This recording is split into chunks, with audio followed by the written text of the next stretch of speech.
Joyce Konczyk with us with the Volunteers of America. She is a licensed social worker and part of the care management team. And Joyce, I'd like to follow up on something that you talked about a minute ago about honoring the emotional truth of somebody with Alzheimer's. Oftentimes we see behaviors and things that we consider to be inappropriate or socially awkward behavior. And our first reaction is often to reorient or correct that behavior. And the response that you get from somebody with Alzheimer's or dementia is often maybe an angry response or a lashing out because of the correction, because what they're feeling is that emotional response. Can you talk about a therapeutic way to handle some of those awkward, socially, usually unacceptable behaviors and how caregivers might handle that in context of what you were talking about with the therapeutic response?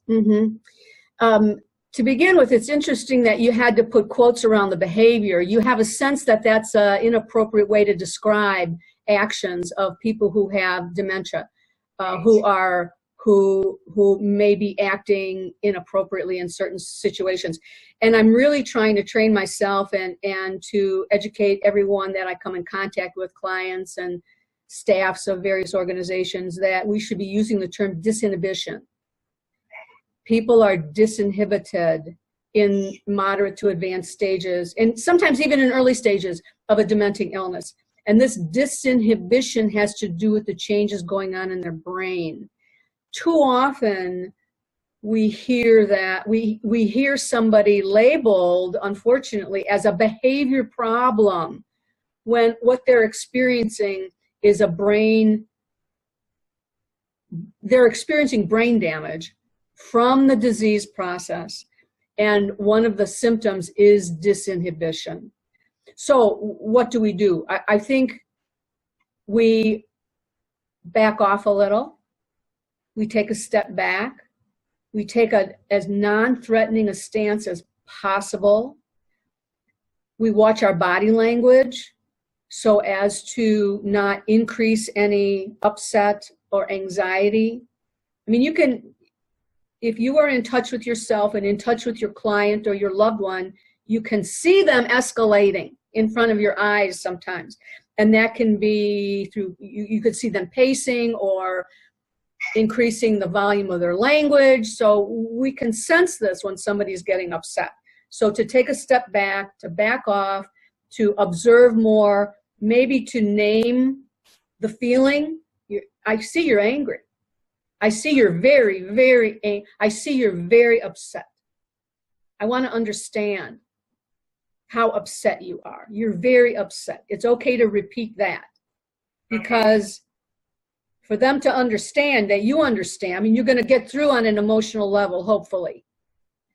It's really about validating and accepting, and perhaps it's more about us as caregivers examining exactly what our expectations are, and why is it important that someone not clip their fingernails at the kitchen table, and how big of a deal is that really?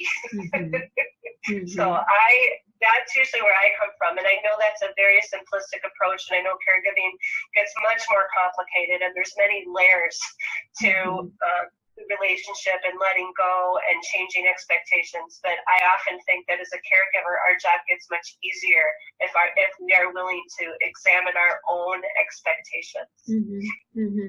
And name the value there. So what is the value of keeping the clean kitchen, the tidy kitchen, and body functions elsewhere, clipping your nails in the bathroom?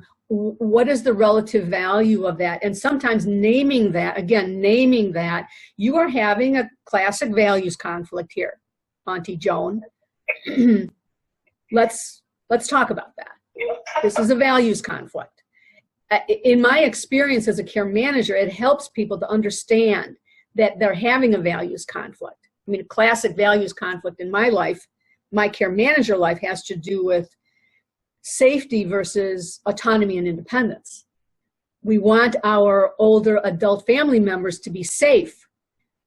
They value their independence more than they're valuing their safety. at this time in their lives.